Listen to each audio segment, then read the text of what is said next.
Hey gang, what's up? Welcome back here to another edition of Intuitive Angling, and thank you very much for taking a little time to check the video out. Much appreciated. Today I have got a freaking awesome swim bait modification, guys, I'm going to share with y'all. I've been working with this for about 6 months now. Pretty much got it perfected, and it's been really productive for me over the past couple months. So I'm going to let you guys see what it is and show you guys exactly how to set it up here. And real quick before we get started here, guys, just a couple quick housekeeping tips. Just wanted to remind you guys, if probably the best way you can support the channel if you like what's going on here is to click on the View Product Shopping tab at the bottom. When the video comes on, it says View Products at the bottom. There's 30 products I put in there that I think you guys might be interested every day. And if you click on those products, you have to click twice. You click on the product and then you click on the site the product's on.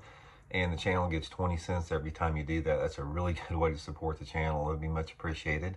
And also, please check out my new YouTube channel called The Fishing Teacher. I started last week, and this is a channel for beginning anglers. If you don't know anything about fishing, for kids, just basically people that are just getting into fishing.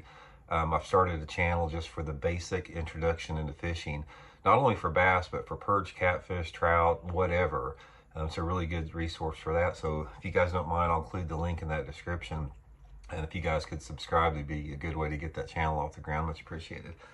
Okay, guys, here it is. I have been working on this. You guys have seen the channel before. I've done swim bait modifications. I'm always trying to tweak something because I'm always, one of the advantages I've been able to have throughout my career is to take existing lures and stuff like that and sort of tweak them and modify them to make them better.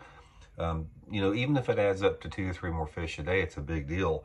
So what I'm going to do is I'm going to show you guys how to modify the rib swim bait. This is the Zoom Swimmer. You know, all you guys use Kitex, that type of stuff. But one of the most popular fish catchers the past decade, and one of the most, you see a lot of different YouTube videos on it. So I'm going to show you guys how to get even more out of this. And then I'm going to show you before and after what it looks like. So let's go through the whole process for it. I'm going to start out.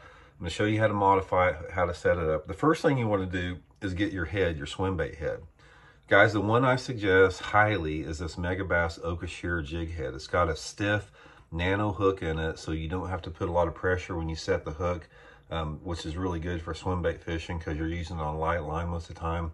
But more importantly, the head design on it helps that swim bait run super straight. So you can get them at Baitworks. I'll include the Baitworks link in the description if you want to get you some there. But we start out with this, and what we're going to do first is we're going to paint it red with some red fingernail polish. Now, they don't make it red. Very few jig head companies do, but you can't get it red from the factory. So I'm going to start out, and I'm going to paint the whole head red, and then it's going to dry a little bit while we're doing the rest of the modification, and then we'll put it on, just so I don't get fingernail polish all over my fingers. But for some reason, guys, I found out that red on a swim bait head, I just get more bites on it. So got that set up. We're going to hang it here, and we're going to come back to that here in a second while the head's drying. Okay, the next thing you need to do is get you a pair of really sharp scissors. This will not work unless you've got some super sharp good scissors here. And I'm going to show you what we're going to do. What I'm going to do on this thing is I'm going to take the sides off of the swim bait here to make it more narrow. Because if you look at it, guys, this swim bait's round here. How many bait fish do you see that are round in nature? You don't. Every bait fish out there has a flatter side that curves down. So what I'm going to do, and this is really important, is line your swim bait up, you know, with the top, and we're going to take off the sides of the swim bait here. The first thing you need to do is come in behind the head and cut, you know, just a little notch behind the head. Excuse me, because we want to leave this head on there to make it run better.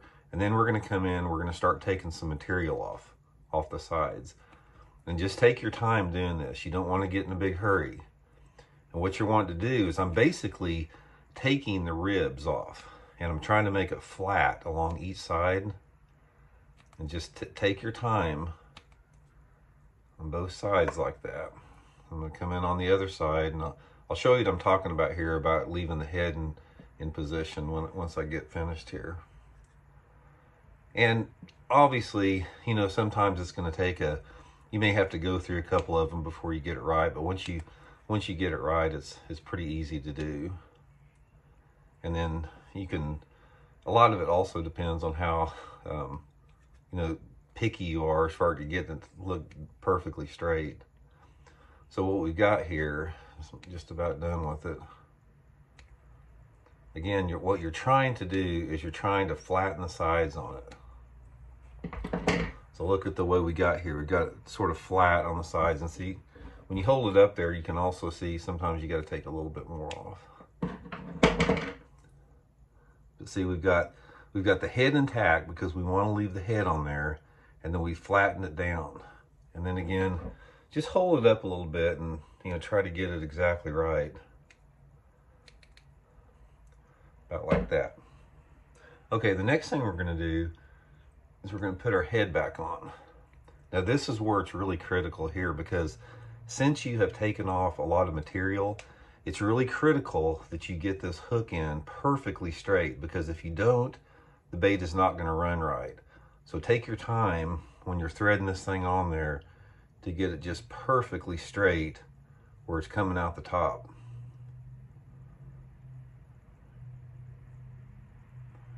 That's so.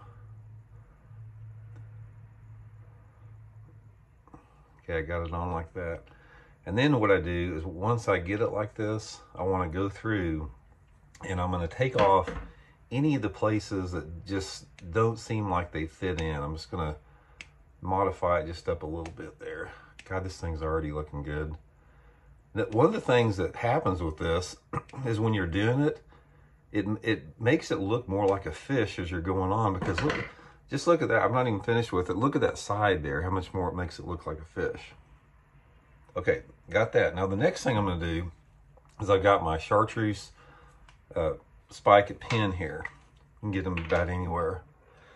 God dang it, that is my orange. I picked the wrong one. I'll be right back. I can get my chartreuse pin. Okay guys, I'm back. I got my chartreuse pin now. I picked up my orange one, my mistake. So the next thing you want to do, guys, is what we're going to do is we're going to draw a lateral line with the chartreuse down the side. Now this is just, it's just like one little line that goes down the entire side of both part of the bait. And what this does, I don't really care what the water clarity is. This gives this a little bit of a glow in the water that really, really makes it look like a bait fish. Even more so than if you just don't do it. I do this all the time on any time I'm doing this modification. It's just a real subtle modification. This was one of Aaron Martin's favorite deals, is to use the spike it down the side of the bait. And then finally, I'm going to take and I'm going to put just a little puff of chartreuse. Not very much, just a little puff on the tail there. Okay, so there it is, guys. We have our modified swim bait. What it is, look how narrow it is across the top. On the sides, it gives it a completely different look. And I'm going to show you what a before and after looks like here. Here's just the stock before and after, the same bait that I modified. Put the Okashira head in it. Okay, this is right here. This is what everybody fishes. Take a look at that. And here's my modification with it. I mean, which one of those looks more edible to you guys? And then you can also see when you turn it sideways here. Now what happens, guys, is when you turn this sideways, what looks more like a minnow? The one right here or this big fat one here? This was the one that it just looks a lot more realistic. But anyway, guys, this is, look at that. Doesn't that thing look good there? But anyway, guys, I've been experimenting with this. To be honest, I have not used it over about the last 6 months, and specifically over the last couple months when it got cold. But guys, give this modification a try. I can promise you it will add up to some more bass for you guys if you like swim bait fishing. You can use it on any size of rib swim bait. You can use it on the, you know, the 2.5 inch, the 3 inch. This is the 3/8 zoom swimmer here, but it is a fish catcher there. Give it a try. So hope it helps you guys catch a few. We'll talk later.